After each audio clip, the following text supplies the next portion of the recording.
Everybody wants to know the same thing. Is now a good time to buy a house in Katy, Cypress, or Fulshear? The answer isn't simple as a yes or no. I'll break down right now what's happening in this market. Understand this. If you're relocating to Houston, buying a house, or selling a house, it's not just as simple as should I buy or sell now. Have you noticed something though? Every time rates move, every time there's a new headline, every time someone talks about real estate or some Yahoo predicts something on YouTube, I get phone calls. And the phone calls are, should I buy right now? See, I've asked yourself this question before. I don't know. See, don't listen to your neighbor or your coworker or some influencer who makes up something but's never sold anything in Texas. This message is specifically for you right now. So before we get started, let me make sure I introduce myself. My name is Michael Flores, and I'm a former United States Marine and military policeman. And now I get to help families buy and sell homes in Cypress, Katy, Fulshear, and all the Houston areas. This channel is built around one mission: giving you honest feedback and information about what it's like to buy in this area. So if you like what you hear, subscribe to our channel. Now, let's get back to that one question. Is now a good time to buy? But that's actually the wrong question, because there isn't one answer that applies to everyone. Buying a house isn't like buying TV or on Black Friday. Buying a house isn't like picking out shoes where you go try them on and see if you like it. The housing market matters, and what's going on right now in the industry matters. Inventory matters, interest rates matters. That's something that I think our industry doesn't explain very well. Instead, too many people go like, buy now, or wait, it's gonna crash. Reality lives somewhere in the middle. So let's talk about what the market's actually doing. Before we get too emotional, let's get factual. The average days on market in Houston, Katy area is about 60, 70 days. Months of inventory, depending on the neighborhood, 3 to 4 months of inventory. The average sales price is somewhere in the 450s. And what we're noticing is that most houses who are staged right and priced right, some are getting them, well, multiple offers. So what does this mean for you? It means that if inventory is a little bit higher than last year, like it is, that buyers have more choices. It also means, though, that it's not completely a buyer's market. Markets are rarely completely hot and completely cold. They're usually balanced, and right now we're in a balanced market. That's why somebody shopping in Bridgeland may have a different experience than what shopping in Cinco Ranch. It's two different neighborhoods, two different experiences. So here's the biggest mistakes that most buyers make. They become obsessed with timing the market. They want the perfect interest rate.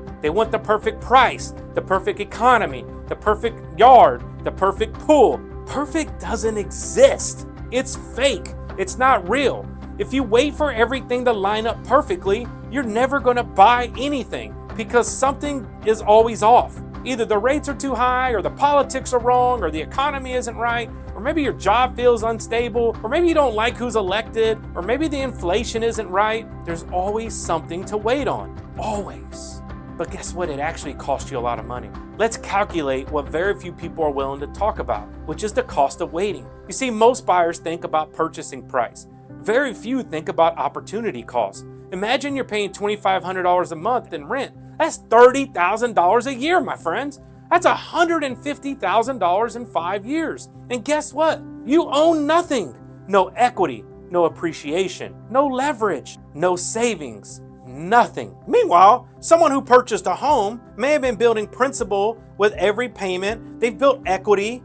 Their home is probably appreciated, even though it may have slowed. They've been paying themselves instead of paying a landlord. That's a huge difference. Let's rewind a few years ago. I remember talking to buyers in 2021. Many of them were like, prices couldn't possibly continue rising. So they decided to wait. They decided that right now wasn't the right time. And guess what? Since 2021, prices have gone up. People who waited are paying more for the same house if they had bought in 2021. Now, could things go down? Sure. Nobody knows what's going to happen. But history consistently shows one thing.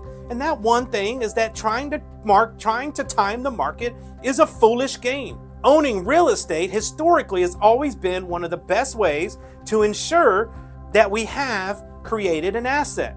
See, part of the issue is that people think they're smarter than what's happening in the industry. Don't buy just because somebody in real estate tells you to buy or that's going to go up. Don't buy just because you feel like, I need, this or that. Buy because you understand what's happening in the market and it's the right time for you. Now, sometimes you should wait. And guess what? Real estate agents don't want to tell you that. Your finances may not be stable. Maybe your income changes too often. Maybe you're carrying a high interest debt. Maybe you don't have enough emergency fund. Can you buy? Maybe.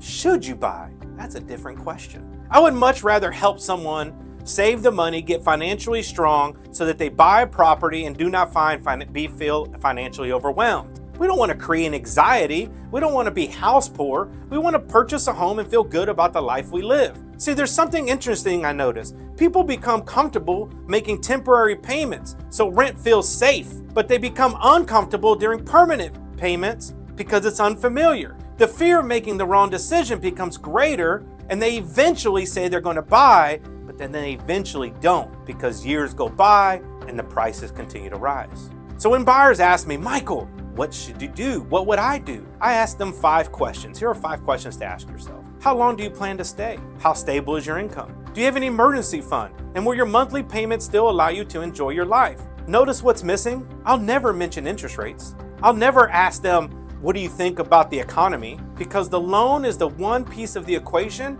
Life is a bigger picture. What type of life do you want to live? So is now a good time to buy? Here's my answer.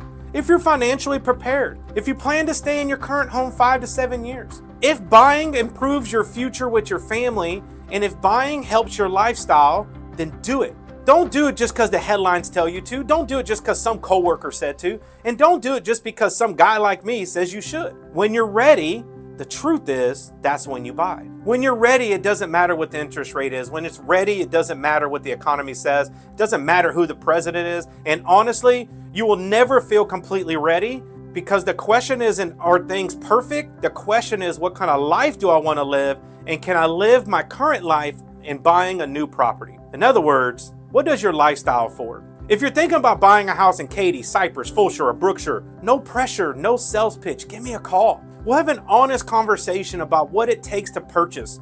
What does your financial situation look like? How do we help you build wealth using real estate? And how do we ensure that you get to live the lifestyle you want? You still want to go on trips? You want to eat at nice restaurants? You want to go out and take the kids out and do certain activities? Well, then maybe we need to have a conversation about what your budget really is and what you really should buy at this very moment. If you found this helpful at all, subscribe or share this with someone else. And yet this is where you're going to get the truth. Have a great day. Get you some.